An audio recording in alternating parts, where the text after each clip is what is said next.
Sinar mentari baru saja tenggelam di balik bukit karet, ketika sekelompok pria bertato berkumpul di pinggir jalan lintas Sumatera. Mereka bukan warga biasa, mereka adalah preman jalanan paling ditakuti di perbatasan Riau Sumatera Utara, dipimpin oleh seorang lelaki kejam bernama Tommy Cendana. Tubuhnya kekar, lehernya dililit rantai besi, dan matanya menyimpan amarah yang membatu. Malam itu, mereka kembali menjalankan aksi, memalak bus-bus antar provinsi yang melintasi jalur rawan tersebut. Sebuah bus ALS melintas lambat karena jalanan rusak. Lampu sorotnya memantul di jalan basah. Tommy mengangkat tangan, menyuruh anak buahnya menyebar paku dan batu besar. Bus terpaksa berhenti. Penumpang mulai gelisah, beberapa mengintip dari kaca. Seorang kernet mencoba turun, tapi langsung didorong mundur oleh preman yang membawa balok besi. "Kalau mau selamat, bayar tol jalan, kawan," bentak salah satu dari mereka. Tommy naik ke pintu bus, menatap ke dalam dengan senyum sinis. Namun, senyumnya pudar ketika ia melihat sopir bus adalah seorang wanita cantik, mengenakan jaket hitam dan jilbab merah gelap. Tatapannya tajam, dagunya tegak. Bukan wajah ketakutan yang ia lihat, tapi keberanian yang menusuk ego Tommy. "Kau yang nyetir bus ini?" tanya Tommy. Si wanita hanya menjawab pelan, "Iya." "Kenapa?" Tommy tertawa meremehkan. Perempuan berani bawa bus lintas malam. Gak takut dijarah." Ia melangkah naik satu kaki ke tangga bus. Tapi sebelum sempat mendekat, si wanita berdiri dan menatap lurus matanya. "Aku bukan hanya sopir, aku penjaga jalan. Jangan cari mati di tempat yang salah." Kalimat itu terdengar pelan namun tajam, seperti keris menembus dada. Anak buah Tommy mulai mengejek, menyebut si wanita hanya sok jago. Salah satunya, Kurniadi, si botak bermata sipit, mencoba meraih pundaknya. Tapi begitu tangannya menyentuh kulit wanita itu, tubuhnya langsung terpental ke belakang sejauh 3 meter, menghantam pohon karet. Ia menjerit kesakitan, tangannya melepuh seperti tersiram air panas. Semua orang terdiam, suasana berubah mencekam. Tommy menatap wanita itu dengan raut bingung sekaligus takut. Ia tak tahu apa yang barusan terjadi, tapi matanya bisa melihat aura aneh yang mengelilingi tubuh si sopir. Bukan cahaya biasa, tapi seperti bayangan merah yang bergerak perlahan, mengitari tubuhnya seperti asap gaib. Sesuatu yang tak bisa dijelaskan logika jalanan. Wanita itu kembali duduk, menyalakan mesin bus, dan berkata pelan, "Ini terakhir kalinya kalian sentuh bus ALS di jalur ini. Sekali lagi, kalian bukan cuma kehilangan nyali, tapi juga nyawa." Bus itu melaju, meninggalkan para preman dalam kebingungan dan ketakutan. Tommy menggertakkan gigi. Wajahnya merah padam. Ia tidak terima dihina di depan anak buahnya. "Siapa sebenarnya perempuan itu?" bisik Tommy. Tapi dalam hatinya, ada rasa yang tak pernah ia rasakan sejak jadi preman, rasa takut. Dan malam itu, ia bersumpah akan membalaskan dendam. Ia belum tahu, bahwa yang baru saja ia lawan bukan sekadar sopir bus, tapi pemilik ilmu rawa rontek, sang wanita abadi penjaga jalan lintas. Keesokan harinya, nama Laras Ayuningrum mulai dibicarakan oleh para sopir ALS dan warga lintas Sumatera. Sosoknya misterius, sopir perempuan satu-satunya yang berani bawa bus malam sendirian tanpa kernet tetap. Konon, ia pernah mengusir 3 begal bersenjata dengan tangan kosong di tikungan Lintau. Tapi kabar terbaru, tentang bagaimana ia membuat anak buah Tommy Cendana terpental tanpa menyentuh, membuat kisah itu lebih dari sekadar rumor. Di sebuah warung kopi terminal kecil, Tommy duduk dengan mata sembab karena kurang tidur. Di hadapannya, 2 anak buahnya masih trauma. Kurniadi, yang tangannya masih dibalut kain, terus menggigil. "Bang, itu bukan manusia biasa. Gue nyentuh dia, badan gue kayak kesetrum sama api.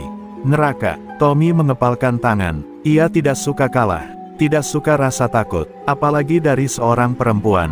"Siapa nama dia?" tanya Tommy datar. Seorang sopir tua di pojok warung menjawab pelan, "Namanya Laras. Laras Ayuningrum, sopir ALS dari Medan, jalur utara. Tapi asalnya katanya bukan dari sini. Dia keturunan jawara tua dari Jawa Tengah, dan katanya, dia bawa warisan ajian yang gak bisa kau lawan cuma dengan otot." Tommy terdiam. Dalam hatinya berkecamuk, antara marah, penasaran, dan curiga. Ia lalu mengirim orang untuk menyelidiki latar belakang Laras. Malamnya, ia menerima kabar mengejutkan, tak ada catatan KTP, tak ada data pengemudi, bahkan tak ada foto digital Laras dimanapun. Hanya satu foto usang dari 15 tahun lalu, wajah wanita itu tidak berubah sedikitpun. Sementara itu, Laras berhenti di tepi jalan dan menatap langit sore yang mendung. Di dashboard busnya, tergantung seutas kalung berisi potongan kain kuno berlumur darah kering. Ia memegangnya pelan, lalu membisikkan mantra dalam bahasa Jawa kuno. Gusti, beri aku kekuatan. Jangan biarkan kejahatan menguasai jalanan ini. Matanya kembali memancarkan kekuatan dari ajian Rawa Rontek, warisan leluhur yang tak pernah mati meski raga berkali-kali terbunuh. Busnya melaju tenang, tapi pikirannya tak bisa tenang. Ia tahu Tommy bukan preman biasa. Ia merasakan aura hitam yang membesar dari arah utara. Aura penuh dendam dan amarah. Laras sadar, pertarungan kali ini akan lebih berat dari yang sebelumnya. Tapi ia tak akan mundur. Ia sudah bersumpah pada makam ayahnya, bahwa jalanan Sumatera harus bebas dari teror preman jalanan. Di markasnya, Tommy menatap cermin besar. Ia mengambil sebuah tato lama di dadanya, gambar pohon cendana terbakar. Di balik itu, ada rahasia kelam. Dulu kakaknya mati di tangan seorang lelaki tua yang juga pemilik Rawa Rontek. Kini, ia merasa dendam itu diwarisi oleh wanita itu. Laras, aku tahu siapa kamu. Dan aku akan hancurkan kamu, seperti kakakku dihancurkan dulu. Dan malam pun turun, membawa kabut dan angin dingin. Di ujung jalanan Sumatera yang sepi, dua kutub kekuatan mulai bergerak perlahan mendekat. Satu membawa dendam dan kemarahan, satunya lagi membawa warisan leluhur dan ilmu tak mati. Pertarungan belum dimulai, tapi perang sudah terasa di udara. Langit malam tampak gelap kelam ketika bus ALS yang dikemudikan Laras memasuki tikungan maut di kawasan Huta Padang, daerah rawan yang terkenal sering jadi tempat perampokan. Tapi kali ini bukan begal sembarangan yang menunggu di sana. Tommy Cendana dan 10 anak buahnya telah siap dengan rencana besar. Mereka menutup jalan dengan tumpukan ban bekas dibakar, batang pohon melintang, dan kawat berduri. Bus perlahan berhenti. Asap mengepul dari bara yang menyala di pinggir jalan. Penumpang mulai panik. Seorang ibu berdoa pelan, seorang bapak menggenggam tas erat-erat. Laras mematikan mesin, berdiri dari kursi, dan menatap ke depan. Di tengah jalan, Tommy berdiri tegap dengan parang besar di bahunya, diikuti anak buahnya yang membawa rantai, tongkat, dan senjata tajam. Jalan itu kini berubah jadi medan teror. Tommy tersenyum lebar saat melihat Laras turun dari bus. Akhirnya kita ketemu lagi, sopir sakti, katanya, suaranya penuh ejekan. Kali ini kau gak akan bisa lari. Jalan ini milik kami. Kau boleh punya jurus apapun, tapi malam ini, aku akan kuburkan harga dirimu di aspal ini. Laras menatapnya tajam, lalu berjalan pelan ke depan, setiap langkahnya seperti menggetarkan tanah. Preman hanya jadi besar karena ditakuti, ucap Laras, suaranya tenang tapi menusuk. Tapi kalian lupa, yang paling ditakuti adalah mereka yang tak bisa mati. Kata-kata itu membuat salah satu preman gemetar. Tapi Tommy tertawa keras, lalu meludah ke tanah. Omong kosong, jangan bawa-bawa ilmu kuno di depanku. Kami ini, penguasa jalan, bukan penonton cerita wayang. Tiba-tiba, Tommy mengayunkan parang besar ke arah Laras dengan amukan membabi buta. Tapi seperti angin, Laras menghilang dari tempatnya berdiri. Tommy kehilangan keseimbangan dan menghantam tanah. Sebelum sempat berdiri, Laras sudah di belakangnya. Ia menempelkan 2 jari ke tengkuk Tommy, dan seketika tubuh Tommy kaku, lumpuh sesaat. Semua anak buahnya mundur. Mary melihat itu. Salah satu preman nekat menyerang Laras dari belakang, tapi tangannya membentur udara keras tak terlihat, seperti menabrak tembok gaib. Tangannya patah seketika, dan jeritannya menggema di antara hutan dan api yang menyala. Laras menatap para preman satu persatu, lalu berkata lirih, aku tak ingin membunuh. Tapi jika kalian memaksa, aku akan buat kalian lupa pernah dilahirkan. Tommy akhirnya bisa bangkit, tubuhnya masih gemetar. Tapi bukan karena luka, melainkan karena egonya tercabik.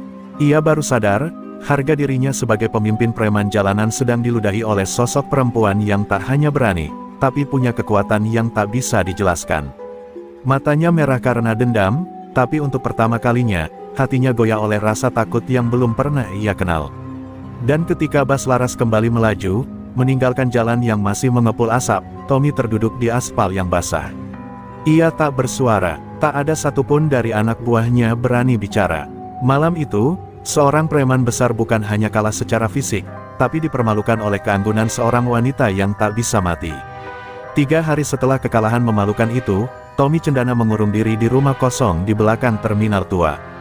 Dinding penuh coretan, lantai retak, dan lampu berkedip-kedip menciptakan suasana mencekam.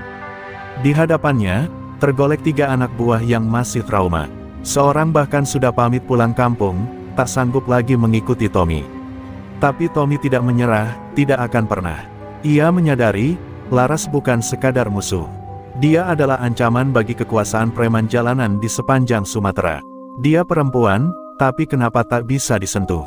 Gumam Tommy sambil memelototi api korek yang menyala. Wajahnya muram, matanya sembab karena kurang tidur, penuh amarah yang tertahan. Ia merasa harga dirinya dicabik oleh kekuatan yang tak bisa ia pahami.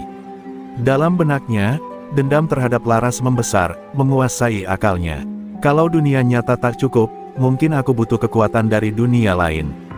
Malam itu, Tommy mendatangi seorang lelaki tua di kaki bukit, Ki Sawung Geni, dukun sakti yang tinggal menyendiri jauh dari desa. Konon, lelaki itu pernah membuat seorang lurah jatuh sakit karena berani menertawakan ilmu hitam. Aku ingin kekuatan, untuk melawan wanita yang tak bisa mati, ujar Tommy, suaranya parau. Ki Sawung Geni hanya tersenyum tipis. Kalau kau melawan Rawa Rontek, berarti kau siap kehilangan bukan cuma nyawa, tapi juga jiwamu. Tommy menunduk, apapun akan kulakukan, Ki. Aku ingin dia hilang dari jalanan ini. Sang dukun lalu mengambil kendi tanah liat, mencampur darah ayam hitam, rambut ular, dan tanah kuburan bayi yang baru dikubur 7 malam lalu. Ia membuat lingkaran api dan mulai membaca mantra. Tommy duduk di tengah lingkaran, tubuhnya menggigil hebat saat angin dingin menerpa dari segala arah. Suara-suara aneh mulai terdengar dari balik pohon dan semak. Dalam penglihatannya, Tommy seperti dibawa ke dunia lain. Ia melihat ribuan bayangan hitam bergerak di antara kabut, dan di tengahnya, sebuah sosok menyerupai Laras berdiri diam dengan mata menyala merah. Ia mengangkat tangannya, lalu tiba-tiba dari langit turun petir menyambar tubuh Tommy. Jeritan Tommy memecah keheningan malam, tubuhnya kejang-kejang, dan ia pingsan dengan mata terbuka. Pagi harinya, Tommy terbangun dengan tubuh bergetar. Tapi kini, di kedua tangannya muncul garis hitam, membentuk pola ular dan duri. Matanya tampak lebih gelap, dan suaranya berat seperti bergema 2 lapis. Ia telah mendapatkan kekuatan hitam. Tapi Ki Sawung Geni mengingatkan, itu hanya benteng sementara. Kalau kau ragu sedikit saja, kau bisa mati tanpa tubuh ditemukan. Sementara itu, Laras duduk sendiri di pinggir danau kecil, membersihkan keris kecil dari dalam busnya. Ia seperti merasakan perubahan di udara, energi gelap yang mulai bangkit. Matanya memejam. Ia melihat bayangan Tommy dalam penglihatan batinnya. Tommy telah menyentuh sesuatu yang seharusnya tidak disentuh manusia. Laras menggenggam keris erat-erat, lalu membisikkan satu mantra pemurni jiwa. Aku tak akan mundur, lirihnya. Jika dia membawa kegelapan, aku akan bawa cahaya yang mematikan. Laras tahu, perang yang sebenarnya baru saja dimulai. Pertarungan bukan lagi tentang siapa paling kuat secara fisik, tapi siapa yang sanggup berdiri paling terakhir, meski tubuh harus hancur, jiwa tak boleh kalah. Malam itu, di sebuah gudang tua bekas penyimpanan karung pupuk, suara denting botol dan dengusan marah terdengar bergema. Di bawah lampu redup yang berkedip-kedip, Tommy cendana berdiri di tengah ruangan, menghadap puluhan lelaki bertubuh kekar dan bertato. Mereka bukan orang sembarangan, mereka adalah para kepala kelompok preman dari lintas Sumatera, dari Lampung, Palembang, Jambi, sampai ke Tapanuli. Semua diundang khusus oleh Tommy untuk satu tujuan, menghancurkan Laras Ayuningrum. Wanita itu bukan manusia biasa, kata Tommy dengan suara dalam dan berat, efek dari kekuatan hitam yang kini mengalir dalam darahnya. Dia membuat kita terlihat seperti tikus. Dia menantang semua aturan jalan yang sudah kita bangun selama bertahun-tahun. Dan kalau kita diam, kita bukan preman, kita cuma pecundang. Semua yang hadir terdiam, sebagian menyipitkan mata, sebagian menatap Tommy dengan rasa penasaran bercampur takut. Seorang preman tua dari Lubuk Linggau bangkit berdiri, menghentakkan tongkat kayunya ke lantai. Tommy, kalau benar dia pemilik ilmu Rawa Rontek, maka kita sedang bermain dengan maut. Kita butuh lebih dari kekerasan. Tommy tersenyum miring, lalu membuka bajunya. Tampak luka-luka kecil yang masih menyala merah, seperti ukiran api di kulitnya. Aku sudah bersatu dengan kekuatan yang bisa mengimbangi dia. Kalian ikut atau kalian minggir. Setelah beberapa saat, satu persatu mengangguk. Belasan geng jalanan bersatu di bawah komando Tommy malam itu. Rencananya jelas, memblokade jalur lintas medan dengan puluhan truk, menciptakan kemacetan masif, memaksa Laras turun, dan menghabisinya bersama-sama. Mereka membawa senjata tajam, molotov, bahkan senapan rakitan. Ini bukan perampokan biasa, ini perang terbuka. Tommy menunjuk peta jalan yang terpampang di dinding. Kita serang dia di tikungan 77. Tempat itu sempit, susah putar balik. Dia pasti lewat situ hari Jumat. Kita bakar jalan itu jadi neraka. Semua preman bersorak, mengangkat botol arak, dan membenturkan ke meja. Api semangat, amarah, dan kebencian mulai menyala, ditunggangi kekuatan gelap yang makin meracuni hati Tommy. Di sisi lain, Laras duduk di dalam busnya yang berhenti di sebuah musola kecil di pinggir jalan. Ia menyimak berita radio dari sopir lain yang menyebutkan ada gerakan besar preman jalanan di sekitar jalur medan. Tapi alih-alih takut, wajah Laras tampak tenang. Ia tahu ini akan datang. Mereka sudah tak bisa dikendalikan oleh akal sehat. Hanya cahaya kebenaran yang bisa membakar kegelapan itu, bisiknya sambil mencelupkan jari ke air wudhu. Laras mengambil keris pusaka milik ayahnya, keris Kalimosodo Wulung, peninggalan para penjaga rawa rontek dari zaman Mataram. Ia membuka pembungkusnya perlahan, lalu meniupkan doa pemanggil penjaga gaib. Angin malam tiba-tiba berhenti. Daun tak bergerak, udara menjadi sunyi seperti kuburan. Tapi di balik keheningan itu, kekuatan suci mulai bangkit. Jangan takut, ayah, aku akan menjaga jalur ini, walau harus menghadapi neraka sekalipun. Dan malam pun menebal, membawa dua kekuatan yang kini tak bisa dielakkan. Di tikungan 77 yang sepi, kegelapan sedang menunggu cahaya untuk datang, sementara cahaya itu sendiri tak gentar sedikit pun, karena ia sudah bersumpah untuk tak pernah padam, bahkan bila harus melawan seluruh isi dunia jalanan. Subuh menjelang ketika Laras menghentikan bas alsnya di depan sebuah warung tua di tepian hutan, tak jauh dari tikungan 77, tempat yang akan jadi arena pertarungan hidup dan mati. Warung itu tampak rapuh, berdinding kayu lapuk, namun selalu berdiri meski zaman berubah. Laras turun pelan, langkahnya mantap meski udara dingin menusuk kulit. Ia seperti tahu, ada sesuatu di warung itu yang harus ia temui. Di dalam, duduk seorang nenek tua berjubah abu-abu, matanya tertutup kain putih lusuh. Tangan keriputnya meraba gelas teh panas yang tak berkurang sedikit pun isinya. Laras menunduk hormat. Aku Laras, putri dari Wiratama. Aku mencari petunjuk, karena bayangan hitam makin tebal di jalur ini. Nenek itu tersenyum samar, lalu menjawab dengan suara pelan, nyaris seperti angin, akhirnya kau datang juga, anak dari penjaga jalan terakhir. Laras kaget, nama ayahnya tak banyak dikenal. Hanya segelintir orang tahu bahwa Wiratama adalah pewaris ajian rawa rontek generasi kelima, sekaligus pelindung terakhir jalur selatan sebelum ia gugur dalam duel berdarah 2 dekade lalu. Nenek itu lalu mengambil sebuah kotak kayu kecil dari balik lantai warung, dan menyodorkannya kepada Laras. Ayahmu menitipkan ini, saat tubuhnya sudah dingin, tapi jiwanya masih menjagamu. Laras membuka kotak itu perlahan.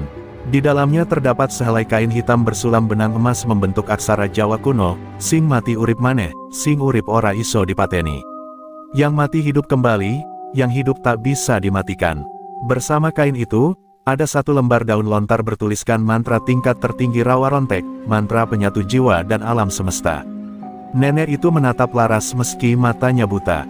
Ilmumu belum sempurna, Laras. Rawa rontek bukan hanya tentang hidup kembali, tapi tentang menyatu dengan jalan yang kau jaga. Kau harus siap kehilangan tubuh, tapi tidak kehilangan tekad. Laras menggenggam kotak itu erat-erat, air matanya jatuh tanpa ia sadari. Ia tak pernah menyangka, kekuatan ayahnya masih mengalir dalam bentuk yang lebih dari sekadar kenangan. Tiba-tiba angin berhenti, udara di warung menjadi berat. Nenek tua itu memejamkan mata. Dia sudah tahu kau akan datang. Tommy Cendana, kekuatan yang dia pakai bukan dari dunia kita. Ia sudah mencuri ajian penjaga lawas yang seharusnya disegel. Kalau kau terlambat, bukan hanya kau yang binasa. Jalanan ini akan jadi neraka abadi. Laras berdiri, wajahnya kini lebih tenang, tapi tatapannya menyala seperti bara api. Aku tidak akan lari. Jika harus mati, maka aku akan mati sebagai penjaga. Tapi kalau aku hidup, aku pastikan dia tak bisa berjalan lagi di dunia ini. Ia memeluk nenek itu, lalu kembali ke Bas. Di spion, ia melihat bayangan ayahnya tersenyum di kursi belakang, lalu perlahan menghilang. Saat Bas mulai bergerak meninggalkan warung, langit mendadak mendung. Awan bergulung pelan, seperti pertanda bahwa sesuatu yang besar akan datang. Di kejauhan, tikungan 77 tampak sunyi, tapi tak lama lagi, akan menjadi tempat di mana ajal dan abadi saling menantang. Malam Jumat turun dengan pekat yang ganjil. Kabut tebal menggantung rendah di tikungan 77, menutupi pandangan sejauh 2 meter ke depan. Di sana, puluhan preman dari berbagai kota telah siap, berdiri dalam formasi setengah lingkaran, bersenjata parang, rantai, dan molotov. Di tengah mereka, Tommy Cendana berdiri seperti dewa perang, mata hitamnya berkilat, dan kulitnya memancarkan cahaya gelap dari ajian terlarang yang ia miliki. Ia tak sabar menanti musuhnya melintas. Dari kejauhan, suara mesin bas mulai terdengar. Drumnya berat namun stabil. Semua preman langsung siaga. Beberapa meletakkan bom molotov di atas aspal, siap dilempar kapan saja. Tapi saat bas ALS itu akhirnya muncul dari balik kabut, mereka justru terdiam. Lampunya terang, sorotnya menembus kabut. Di balik kemudi, Laras Ayuningrum duduk tenang, wajahnya dingin seperti malam, matanya tajam seperti keris. Bas berhenti perlahan. Laras turun tanpa membawa senjata apapun kecuali keris Kalimosodo Wulung yang tergantung di pinggangnya. Ia berdiri di hadapan puluhan lelaki bertato itu, tanpa rasa takut, tanpa ragu. Kalau kalian datang untuk memaksaku menyerah, pulanglah. Tapi kalau kalian datang untuk menantang Rawa Rontek, aku pastikan malam ini kalian tidak akan kembali ke rumah, ucapnya lirih namun menggetarkan dada. Tommy maju dengan langkah berat. Akhirnya kau datang juga, perempuan iblis, geramnya. Aku sudah siap. Malam ini, darahmu akan jadi persembahan untuk kekuatan baruku. Ia lalu menghunus sabit besar, dan dari tubuhnya keluar asap hitam tebal yang membentuk wajah-wajah mengerikan, roh-roh dari dunia bawah yang telah ia ikat lewat perjanjian. Pertempuran dimulai. Tommy melesat dengan sabit menyambar kepala Laras. Tapi Laras menghindar dengan gerakan ringan, seolah tubuhnya tak terikat gravitasi. Ia menangkis dengan 2 jari, dan sabit itu mental seperti dipukul baja. Preman-preman lain mulai menyerbu, tapi dari tubuh Laras keluar aura merah menyala, membentuk dinding gaib yang membakar siapapun yang menyentuhnya. Satu persatu preman berguguran, menjerit kesakitan, tubuh mereka terbakar dari dalam. Tapi kekuatan Tommy terus meningkat. Ia membaca mantra ajian hitam, dan tanah di bawah kaki Laras mulai retak. Laras terpental ke belakang, menghantam batang pohon, namun ia berdiri lagi, darah menetes dari pelipisnya, tapi matanya kini menyala merah terang. Ia menghunus keris Kalimosodo Wulung, mengarahkannya ke tanah, dan membaca mantra terakhir dari daun lontar warisan ayahnya. Tanah bergemuruh, dan dari balik semak-semak muncul bayangan leluhur Rawa Rontek, para penjaga lama yang bersatu dengan jiwa Laras. Bas alsnya juga menyala merah, seperti hidup, melindungi punggungnya dari serangan preman yang mencoba masuk. Dan di puncak malam Jumat itu, cahaya dan kegelapan saling berbenturan, memekakkan langit, mengguncang bumi. Tikungan 77 tak lagi sekadar tempat sepi di pinggir Sumatera. Ia menjadi medan laga antara ilmu abadi dan kekuatan iblis, antara nyawa yang tak bisa mati melawan jiwa-jiwa gelap yang haus kekuasaan. Pertarungan ini belum selesai, tapi satu hal pasti, tak semua dari mereka akan melihat matahari esok hari. Tubuh Laras terpental setelah sabit hitam milik Tommy Cendana menghantam dadanya dengan kekuatan penuh. Darah menyembur, membasahi kerudung merahnya. Para preman bersorak, sebagian bahkan mengira Laras telah tewas. Ia terhempas ke tanah keras, tubuhnya tak bergerak. Tommy berjalan pelan mendekatinya, napasnya memburu, wajahnya penuh amarah dan kepuasan. Akhirnya, selesai juga, gumamnya sambil menatap tubuh perempuan itu. Namun saat ia hendak menginjak keris Kalimosodo Wulung yang tergeletak di samping Laras, tubuh Laras perlahan bangkit. Dari luka di dadanya masih meneteskan darah, namun tatapannya kosong, dingin, dan menakutkan. Tidak ada rasa sakit, tidak ada jeritan, hanya suara angin malam yang seketika berhenti saat Laras berdiri sepenuhnya. Tommy mundur satu langkah, wajahnya mulai berubah pucat. Tidak mungkin, aku sudah mati berkali-kali, dan aku tidak akan berhenti, sampai kejahatan seperti kau lenyap. Dari jalanan ini, ucap Laras dengan suara yang kini bergema, seolah ia berbicara dari 2 dunia sekaligus. Dari tubuhnya memancar cahaya merah darah yang perlahan berubah menjadi putih terang. Ilmu Rawa Rontek telah bangkit sepenuhnya. Ia kini bukan hanya manusia, ia adalah semesta yang tak bisa dibunuh. Tommy menyerang lagi, menusukkan sabit ke perut Laras. Tembus. Namun Laras tetap berdiri. Tommy menarik senjatanya, menusuk lagi, kali ini ke leher. Darah mengalir deras, tapi Laras kembali mengangkat tangan, mengusap darahnya sendiri, lalu mengoleskan ke mata. Kau hanya bisa melukai ragaku, Tommy. Tapi jiwaku, sudah bukan milik dunia ini. Anak buah Tommy yang melihat kejadian itu mulai mundur, ketakutan. Bang, dia gak bisa mati. Bang, itu apaan? Itu bukan manusia. Sebagian mulai lari, sebagian lagi bersimpuh, memohon ampun. Tapi Tommy, yang kini sudah kehilangan akal, justru tertawa seperti orang gila. Aku akan hancurkan kau, sekalipun aku harus mati juga. Laras mendekat perlahan. Di setiap langkahnya, tanah merekah. Keris Kalimosodo Wulung melayang sendiri ke tangannya. Saat ia mengangkat keris itu, langit mendadak terang, bulan penuh bersinar seolah mengutuk semua kejahatan malam itu. Laras menusukkan keris ke tanah, dan dari dalam bumi keluar suara gemuruh, jeritan roh-roh tak tenang yang dibangkitkan oleh ilmu hitam Tommy. Seketika, kekuatan hitam yang menyelimuti tubuh Tommy berbalik menyerangnya. Wajah-wajah roh yang tadi ia kuasai kini mencakar tubuhnya sendiri. Ia berteriak, berusaha melawan, tapi semakin keras ia bergerak, semakin kuat cengkeraman roh-roh itu mengikat. Ia menatap Laras dengan mata panik. Tolong, hentikan, aku cuma ingin dihormati. Laras menatapnya tanpa amarah, hanya iba. Hormat bukan datang dari rasa takut, tapi dari kebaikan yang kau tanam. Ia lalu menoleh, berjalan kembali ke busnya. Di belakangnya, tubuh Tommy tersungkur, tertelan oleh bayangan gelap ciptaannya sendiri, meninggalkan bara kecil yang perlahan padam bersama suara teriakannya yang terakhir. Malam itu, tikungan 77 menjadi sunyi, tapi bukan karena damai. Karena satu sisi kejahatan telah dikubur, namun perang belum benar-benar selesai. Langit pagi di tikungan 77 masih menyisakan bau hangus dan kabut tipis sisa malam kelam.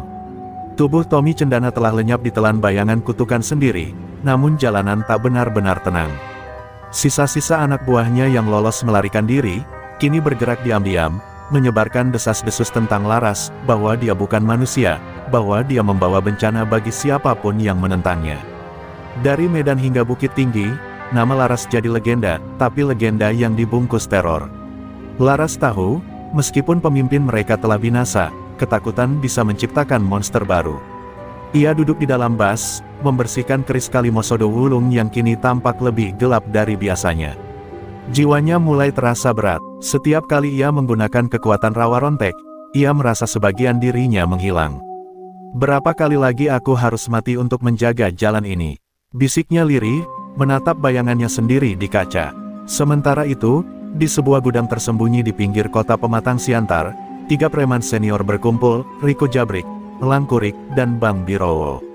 Mereka adalah sisa generasi tua lintas Sumatera yang pernah bekerja sama dengan Tommy. Kini, mereka bersatu bukan untuk menguasai jalur, tapi untuk satu tujuan, membalas dendam. Dia telah mempermalukan kita semua. Kalau kita biarkan dia hidup, semua preman di Sumatera akan dianggap lemah, kata Riko Jabrik sambil mengepalkan botol bir. Bang Birowo, yang dikenal sebagai mantan dukun jalanan, mengusulkan satu cara, kalau dia pakai ilmu Rawa Rontek, kita harus pakai ilmu penunduk sukma. Kita gak bisa bunuh tubuhnya, tapi kita bisa retakkan jiwanya. Mereka memanggil seseorang dari masa lalu, seorang wanita separuh baya bernama Maksuyah, mantan penjaga makam keramat di Tapanuli yang kini hidup terasing. Ia setuju membantu, tapi dengan satu syarat, jika aku pecahkan jiwanya, kalian harus siap, karena yang keluar bukan lagi perempuan, tapi amarah abadi. Laras merasakan perubahan energi di sekitar jalur lintas. Matanya tak bisa tidur malam itu. Ia melihat bayangan hitam mengikuti busnya dari kejauhan. Setiap tikungan, setiap tanjakan, terasa lebih sunyi dari biasanya, seolah udara menyembunyikan sesuatu. Ia mulai sadar, perang belum selesai, ia hanya berganti wajah. Musuh yang sekarang bukan lagi preman bertato, tapi ilmu kotor yang mencoba masuk ke dalam pikirannya. Dan malam itu, saat busnya berhenti di rest area kecil, Laras melihat pantulan dirinya di kaca mulai retak. Bukan retak biasa, Tapi seolah cerminan jiwanya pecah menjadi tiga, Laras yang manusia, Laras yang penjaga rawa rontek, dan satu lagi, Laras yang hanya membawa amarah dan dendam tak terkendali. Ia menggenggam kerisnya kuat-kuat, mencoba membaca doa, tapi bisikan-bisikan halus mulai masuk ke telinganya, membisikkan kalimat yang tak ia pahami, namun terasa seperti luka lama yang dipaksa terbuka kembali. Busnya bergetar pelan, lampu-lampu padam tiba-tiba, seorang penumpang menjerit karena merasa ada yang menyentuh bahunya padahal tak ada siapa-siapa. Laras melangkah keluar, menatap langit gelap. Ia tahu, mereka telah mengirim serangan baru, bukan dengan senjata, tapi dengan sihir penyerang jiwa.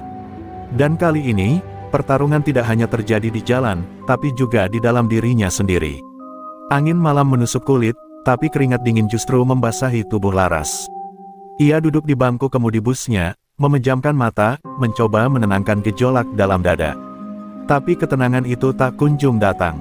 Suara-suara bisikan makin kuat, bergaung seperti dengungan ribuan nyamuk, namun setiap katanya menancap seperti duri, kau tak akan pernah cukup. Kau hanya alat, semua yang kau lindungi akan hancur. Laras memegang keris Kalimosodo ulung erat-erat, namun kini cahayanya mulai meredup. Ia menatap keluar jendela. Dalam pantulan kaca, ia melihat sosok dirinya, namun tersenyum miring, mata merah menyala, dan darah menetes dari bibir. Kau bukan Laras lagi, kau adalah kemarahan yang tak bisa mati, kata bayangan itu. Laras terlonjak mundur, ia mulai kehilangan batas antara kenyataan dan bayangannya sendiri. Sementara itu, di tempat lain, Maksuyah duduk di atas tikar, membakar dupa dan membaca mantra sambil menancapkan paku emas ke selembar kain putih bertuliskan nama lengkap Laras. Ia merapal ilmu penunduk sukma, ajian terlarang yang bisa meretakkan jiwa manusia hingga terbelah menjadi dua. Patahkan jiwanya, buka pintu amarahnya, biar dia menghancurkan dirinya sendiri, bisiknya dingin. Kembali ke dalam bus, Laras kini mulai berhalusinasi. Ia melihat jalanan dipenuhi mayat penumpangnya, warga sipil, anak-anak kecil. Semua menyalahkan dia, ini semua salahmu, kau bawa maut ke jalan ini.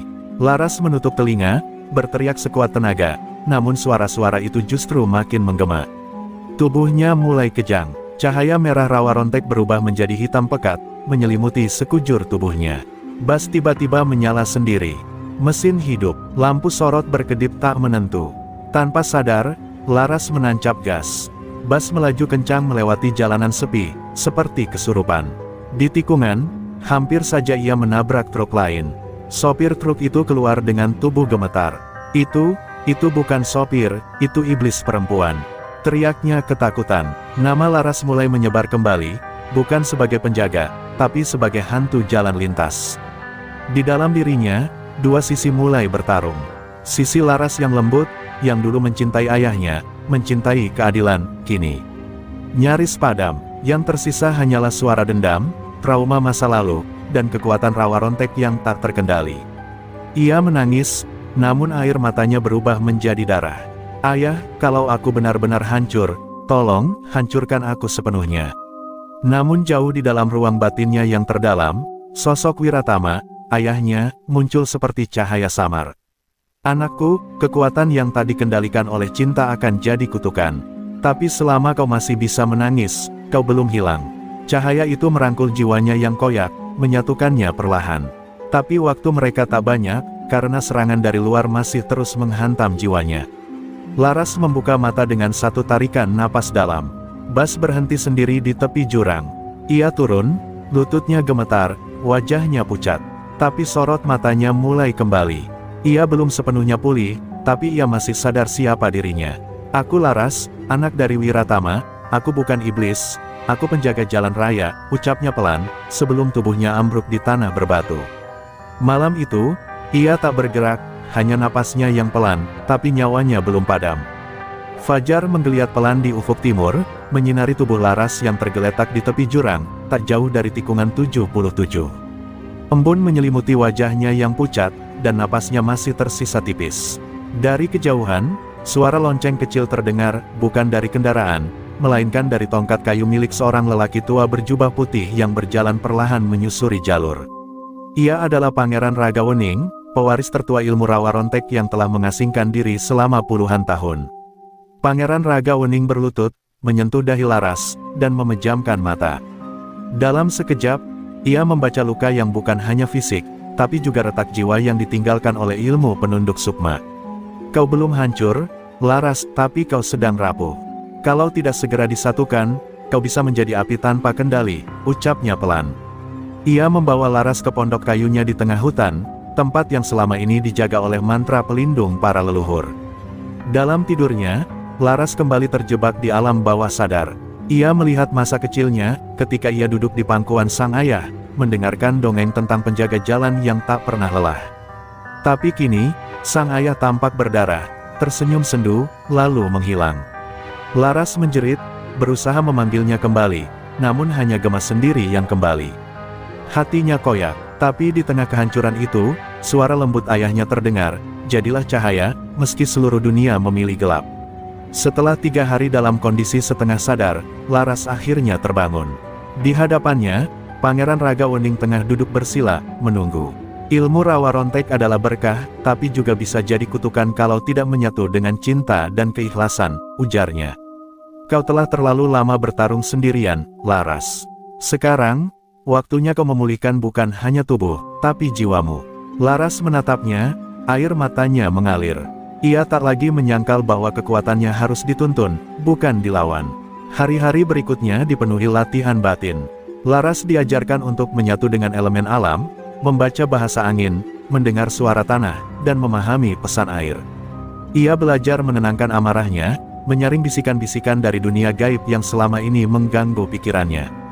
Di tangan Pangeran Ragawening, ia seperti kembali menjadi anak kecil yang belajar dari awal. Tapi kini, setiap luka di hatinya mulai tertutup perlahan.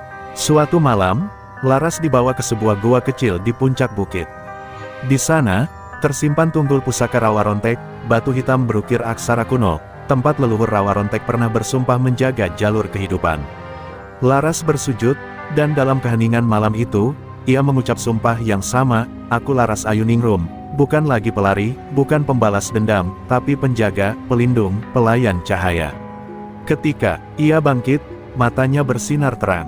Bukan karena marah, tapi karena keyakinan telah kembali. Ia tidak lagi dikuasai kekuatan, tapi kini menyatu dengannya. Dan saat ia memegang kembali keris Kalimosodo Wulung, kilatan cahaya putih membungkus tubuhnya, tanda bahwa rawa rontek telah benar-benar menyatu, bukan sebagai ilmu sakti, tapi sebagai jiwa Laras itu sendiri. Namun belum selesai ia menuruni bukit, seekor burung gagak jatuh dari langit, tubuhnya gosong. Di cakar burung itu, terselip secarik kain bertuliskan darah. Tunggu kami di Simpang 4 Batu Raja. Kami akan datang, bukan untuk menghentikanmu, tapi untuk menguburmu. Laras mengepalkan tangan. Ia tahu, ujian terakhirnya belum selesai, dan kegelapan belum menyerah. Langit di atas Simpang Batu Raja mendung seperti menahan napas. Udara dingin menusuk kulit, seolah alam tahu bahwa malam ini bukan malam biasa.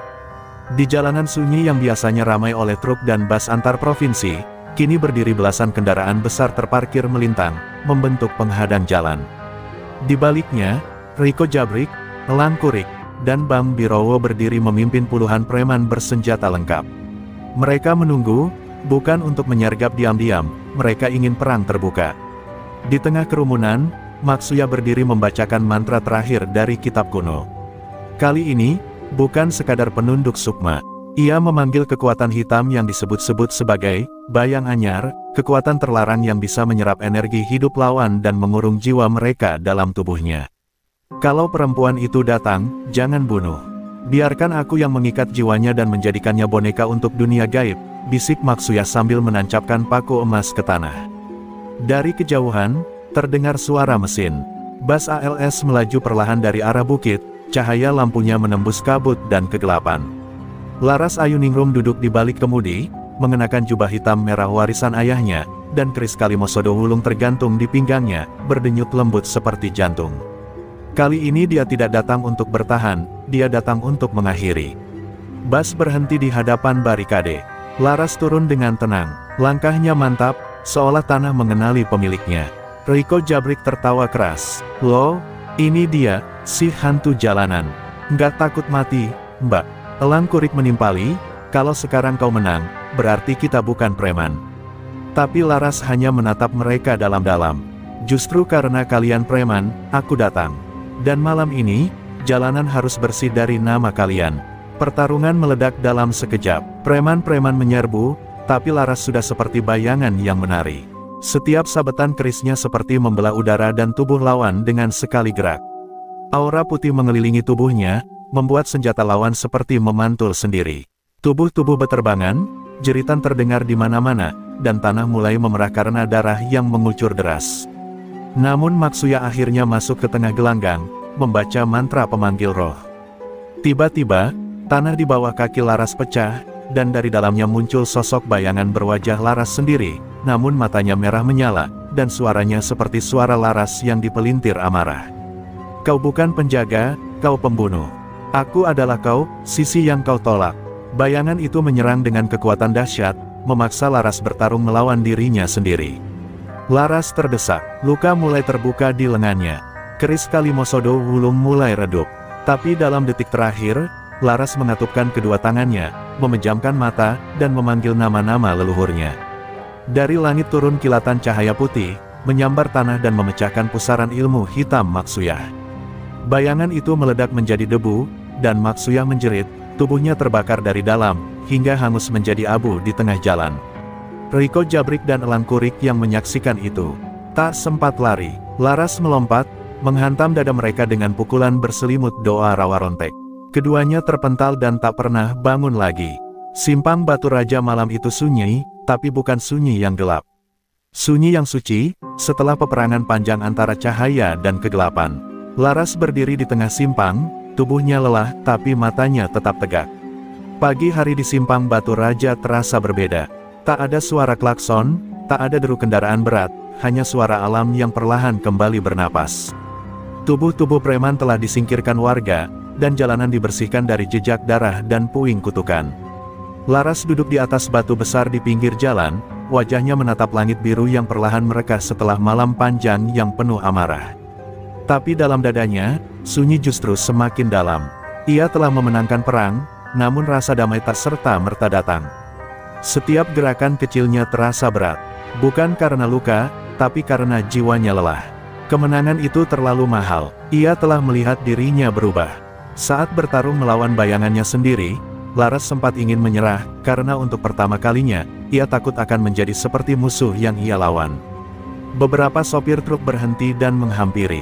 Mereka menunduk hormat, menyebut nama Laras dengan penuh rasa kagum. Kami bisa jalan lagi, Mbak. Semua preman kabur. Kami bisa pulang, karena jenengan. Tapi Laras hanya tersenyum tipis. Di dalam hatinya, ia tahu, kemenangan sejati bukan hanya mengalahkan musuh, tapi menemukan kembali dirinya yang sempat hilang dalam kabut amarah. Di malam harinya, Laras kembali ke pondok Pangeran Ragawening. Lelaki tua itu menatapnya lama. Kau sudah menjalani takdirmu, Laras. Tapi ingat, rawa rontek adalah ajian yang menuntut kesetiaan tanpa batas. Jika kau lanjutkan, hidupmu bukan lagi milikmu. Laras termenung. Selama ini ia menjaga jalanan agar orang lain bisa pulang dengan selamat. Tapi kemana dirinya bisa pulang? Laras melangkah ke sungai di belakang pondok. Ia mencelupkan tangannya ke dalam air, menatap bayangan wajahnya sendiri. Wajah itu tampak dewasa, tapi juga penuh luka. Ia menangis pelan, bukan karena lemah, tapi karena tahu, bahkan penjaga pun butuh diselamatkan. Dan kadang, keselamatan itu hanya bisa ditemukan dengan melepaskan segalanya. Pangeran Ragawening mendekat, lalu berkata pelan, kalau kau ingin pergi, pergilah. Tapi jika kau ingin bertahan, kau harus ikhlas menjadi jalan, bukan hanya penumpangnya. Laras mengangguk. Ia menatap ke langit, yang malam itu begitu bersih, tak ada awan, tak ada bayangan. Hanya satu bintang paling terang yang berkedip seolah memanggilnya kembali. Di detik itu, Laras memutuskan. Ia tidak akan meninggalkan jalanan, tapi juga tak akan membiarkan kekuatan rawa rontek menggerogoti hatinya lagi. Ia akan menjadi jembatan antara dunia nyata dan kekuatan leluhur, tapi dengan batas yang jelas cintanya pada manusia. Ia tidak akan menjadi dewi, tidak juga menjadi monster. Ia akan tetap menjadi Laras Ayuningrum, manusia. Bas ALS itu kembali melaju beberapa hari kemudian. Laras duduk di balik kemudi, kali ini tanpa amarah, tanpa beban. Hanya dengan tekad, tak ada musik keras, tak ada mantra gaib. Hanya roda-roda yang berputar, membawa penumpang menuju rumah masing-masing. Dan di setiap tikungan, setiap tanjakan, angin berbisik pelan, penjaganya masih ada. Perjalanan Laras di jalan lintas Sumatera kembali tenang. Setiap halte, setiap rest area, menyambutnya dengan senyum. Anak-anak kecil melambai, para sopir menyebut namanya dengan hormat. Tapi jauh di dalam hatinya, angin dari masa lalu mulai berembus. Ia merasakan gelombang aneh dalam dadanya, bukan firasat bahaya, tapi kerinduan yang ia tekan bertahun-tahun. Lalu satu sore, di terminal tua dekat Padang Panjang, waktu memutar arah. Seorang perempuan tua, turun dari minibus antar kota. Langkahnya pelan, wajahnya keriput, tapi matanya menyimpan cahaya yang tak asing. Ia mendekati Bas Laras, menatapnya lama.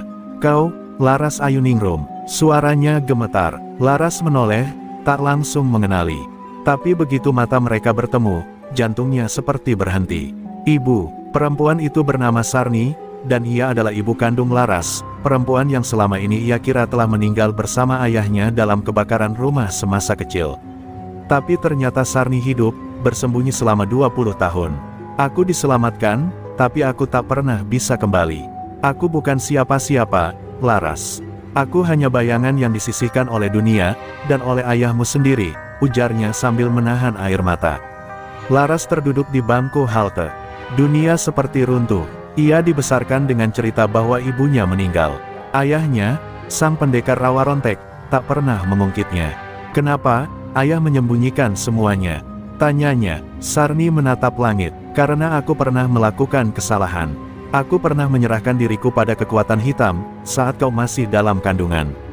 Kebenaran mencabik hati Laras. Ternyata, ilmu rawa rontek dalam dirinya bukan hanya warisan sang ayah, tapi juga darah dari ibu yang sempat tersesat. Tapi kini ia mengerti, kenapa kekuatan dalam dirinya sering menggila, kenapa jiwanya sering retak. Ia lahir dari dua kutub, terang dan gelap. Dan kini, dua sumber itu duduk bersisian di halte tua yang sepi.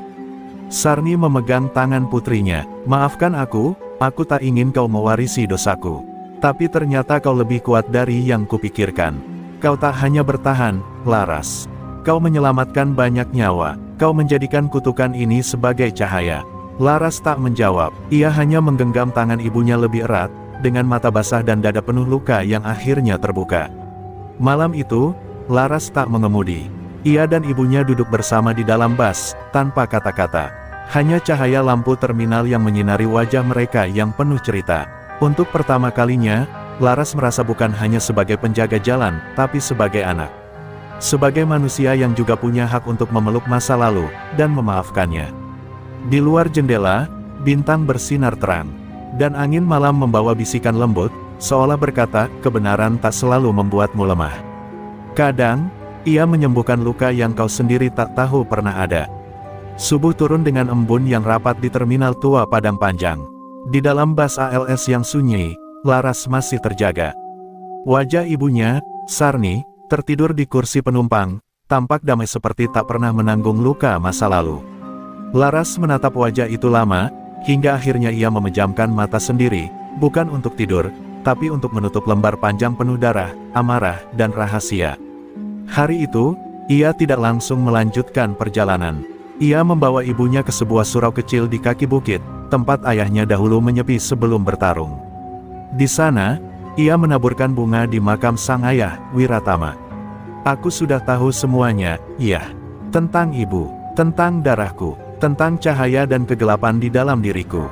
Suaranya lirih, tapi tegas. Tapi sekarang, aku sudah tahu siapa aku sebenarnya.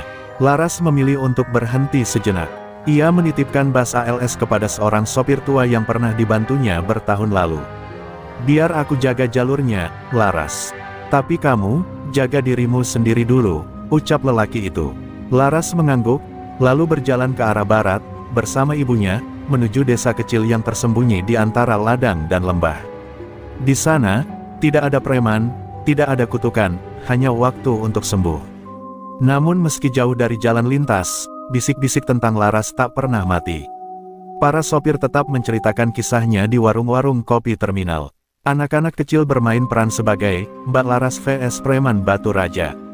Bahkan para preman, yang selamat dari pertarungan dahulu kini memilih bertani, atau jadi sopir angkut legal.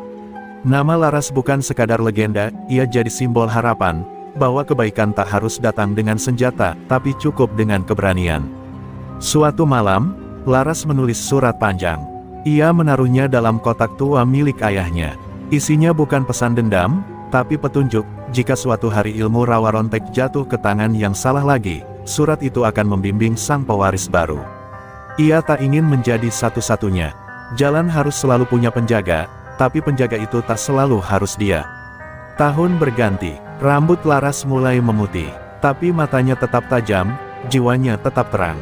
Ia sesekali kembali ke terminal, menyamar sebagai penumpang, memeriksa apakah jalur lintas masih aman. Tak ada yang mengenalinya, tapi beberapa sopir menunduk hormat tanpa alasan. Mereka merasa, penjaga itu masih di antara mereka.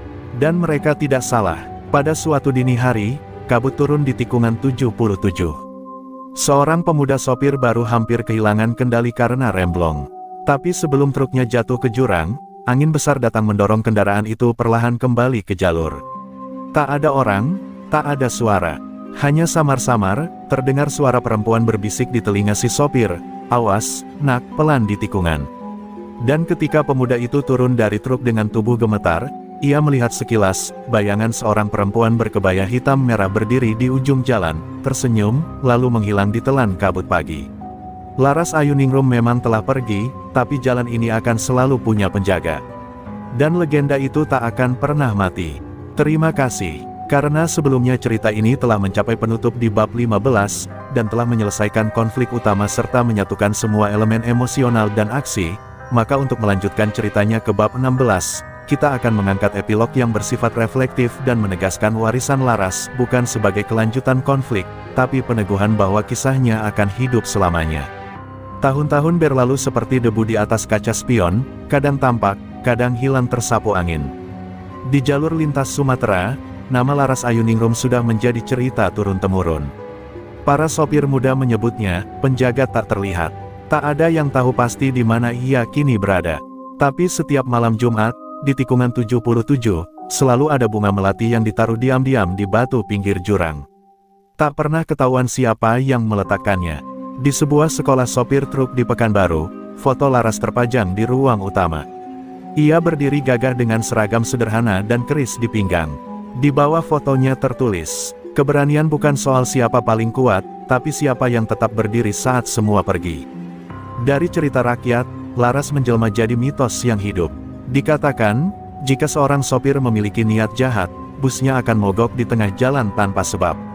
Tapi jika ia membawa niat baik dan keluarga dalam hatinya, maka jalannya akan selalu diberi jalan.